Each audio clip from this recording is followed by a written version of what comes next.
Pak occupied కశ్మీర్లో ఒక 42 ఉగ్ర స్థావరాలని భారత ఆర్మీ గుర్తించిందట సార్. సో ఈ దాడులతో మాకు సంబంధం లేదు అని చెప్పుకునే పాకిస్తాన్ ఇప్పుడు అంటే పాకిస్తాన్ ఆర్మీ ఉగ్రవాదులకు రక్షణగా నిలబడి వాళ్ళను సరిహద్దులు దాటిస్తోంది సార్. అంటే సరిహద్దుల్లో ఉంటే అటాక్ జరగవచ్చు, ఏ సర్జికల్ స్ట్రైక్ జరిగితే వాళ్ళంతా చనిపోతారు కదా సార్. సో వాళ్ళకి రక్షణగా ఉంటూ ఉన్నారట. ఏమంటారు? అంటే దాడి జరగడానికి సరిహద్దుల్లో ఉండాల్సిన అవసరం లేదు. ఇప్పుడు ఖైబర్ పఖ్తూన్ఖ్వా రాష్ట్రంలో ఉన్న బాలాకోట్కి వెళ్ళి మన వాళ్ళు దాడి చేయలేదా? అంటే అందుకే వాళ్ళను బంకర్లలో దాస్తున్నారని కూడా అంటున్నారు. ఇప్పుడు మనం మాట్లాడుకున్నాం పాకిస్తాన్ ఆర్మీ చీఫే హైడింగ్లోకి వెళ్ళిపోయాడని. అంటే ఒకటి మాత్రం పాకిస్తాన్ కూడా అర్థమైంది, ఇండియా అయితే ఊరుకోదు, భారతదేశం ఊరుకోదు. నరేంద్ర మోడీ ప్రభుత్వం ఒక పబ్లిక్ ఎక్స్పెక్టేషన్స్ పెరిగి ఉన్నాయి. బాలాకోట్ చర్యల తర్వాత ఆటోమేటిక్గా ప్రతి భారతీయుడు కోరుకునేది, ఆశించేది నరేంద్ర మోడీ ఖచ్చితంగా ఇంకా బలమైన చర్య తీసుకుంటాడు అని. ఇది దేశ ప్రజలందరూ విశ్వసిస్తున్నారు. దేశంలో ఉన్న అన్ని రాజకీయ పార్టీలు బ్లాంక్ చెక్ ఇచ్చి అఖిలపక్షానికి వెళ్ళి మీరు ఏ చర్య తీసుకున్నా మీ వెనకాల మేమంతా ఉంటాం అని చెప్పేసి వచ్చారు. ఇందులో శశబిష లేవు, తేడా లేవు. అన్ని పార్టీలు, దేర్ ఈజ్ నో ఎక్సెప్షన్. ఏ పార్టీ ఎక్సెప్షన్ కాదు.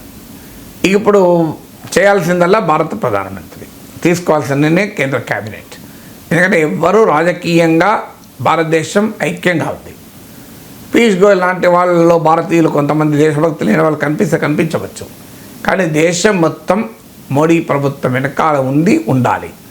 అందువల్ల గ్యారంటీగా ఏదో ఒక చర్య తీసుకుంటారు అనేది పాకిస్తాన్ వాళ్ళకు కూడా అర్థమైంది. ఏ చర్య తీసుకోవచ్చు? పాకిస్తాన్ నాయకులు ఆడు యుద్ధం అంటూ కహానీలు చెప్తున్నారు, న్యూక్లియర్ బ్లాక్మెయిల్ చేద్దామని ఆలోచిస్తున్నారు. సో ఇవన్నీ పిచ్చి ప్రేలాపనలు. ఇండియా న్యూక్లియర్ వార్ చేస్తానలేదు. అలాంటి పరిస్థితి వస్తే ఇండియాకు కూడా న్యూక్లియర్ క్యాపబిలిటీ ఉంది. పాకిస్తాన్ పర్మిషన్ ఏమీ అవసరం లేదు మనకు. కానీ మనమేం యుద్ధం చేస్తామని అనలేదు. కానీ ఏదో రూపంలో పాకిస్తాన్కి అయితే బలమైన బుద్ధి చెప్తాం. మన ప్రధానమంత్రి బీహార్ నుంచి అన్నప్పటికీ కూడా దాంట్లో ఎసెన్స్ ఏంటి? తీవ్రవాదుల్ని, వారి వెనకాల ఉన్న వారిని, వారు భూమి అంచుల్లో ఎక్కడ ఉన్నా మేము పట్టుకొని అటాక్ చేస్తామని. నా హైడ్రేషన్ కోసం I just trust one thing, ఫుల్గా వాటర్ ఉండే కంట్రీ డిలైట్ వల్ల పొలాచి కోకోనట్స్. సో ఇప్పుడే కంట్రీ డిలైట్ యాప్ డౌన్లోడ్ చేసుకొని ఆర్డర్ చేయండి. సో క్లియర్గా దీని సారాంశం ఏంటి అంటే బాలాకోట్ తరహా స్ట్రైక్ జరుగుతుంది. అది కూడా ఒక్క స్ట్రైక్ జరగకపోవచ్చు, ఈవెన్ మల్టిపుల్ స్ట్రైక్స్ కూడా బాలాకోట్ తరహాలో జరగచ్చు. Possibility number 1. పాసిబిలిటీ నెంబర్ 2, ఈసారి కేవలం బాలాకోట్ స్ట్రైక్స్లో తీవ్రవాద మూకలకు శిక్షణ వస్తుంది అన్నారు. ఈరోజు ఈసారి అయితే ఆ మూకలకు నాయకత్వం వహిస్తున్న వ్యక్తులను టార్గెట్ చేస్తూ కూడా జరిగిన ఆశ్చర్యం లేదు. ఓ హఫీజ్ సయీద్ టార్గెట్గానో, లేకుంటే ఒక దావూద్ ఇబ్రహీం టార్గెట్గానో, లేదా ఒక మసూద్ అజర్ టార్గెట్గానో కూడా జరిగిన ఆశ్చర్యం లేదు. ఇప్పుడు ఇజ్రాయెల్ జరిపిన దాడులు అలాగే ఉంటాయి. సో ఈ పాసిబిలిటీ కూడా రూల్అవుట్ చేయలేము. అందువల్ల ఈ 2 పాసిబిలిటీస్ ఉన్నాయి కనుక పాకిస్తాన్ జాగ్రత్త పడుతోంది. ఎందుకంటే బాలాకోట్ దాడుల తర్వాత పాకిస్తాన్ స్పందించలేదు, అసలు దాడులే జరగలేదు అని నరేటివ్ అల్లేటువంటి ప్రయత్నం చేసింది.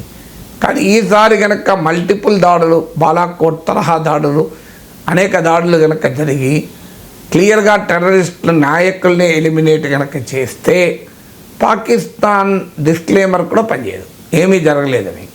మరి పోనీ అప్పుడు అలా దాడులు భారతదేశం జరిపితే పాకిస్తాన్ ఏం చేయాలి అనే క్వశ్చన్ ముందుకు వస్తుంది.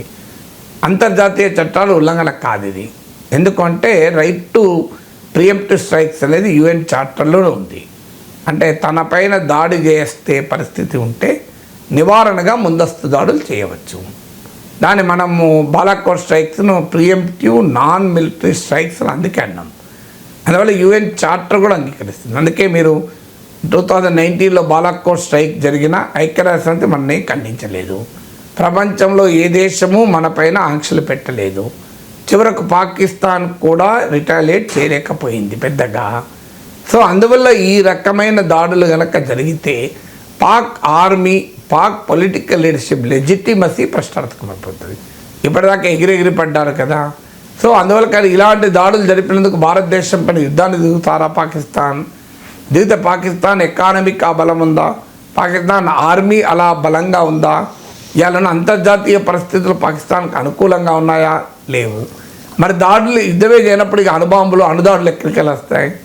సో అందువల్ల పాకిస్తాన్ ఒక డెస్పరేట్ సిచ్యువేషన్లో ఉన్నమాట నిజం. సో ఆ డెస్పరేట్ సిచ్యువేషన్కు ఉదాహరణే పాక్ మంత్రులు అణ్వస్త్రాల జపం చేయడం కావచ్చు, యుద్ధంగానే పరిగణిస్తామంటూ వ్యాఖ్యానించడం కావచ్చు. ఇన్ని మాటలు మాట్లాడిన అసీం మునీర్ పహల్గాం దాడుల తర్వాత కనిపించకుండా పోవడం కూడా వారిలో ఉండే బేలతనాన్ని సూచిస్తోంది. అందువల్ల పాకిస్తాన్ ఆర్మీ తాము పెంచి పోషించిన తీవ్రవాదుల్ని కాపాడుకోకపోతే వాళ్ళ లెజిటిమసీ మరింత క్వశ్చనబుల్ అవుతుంది.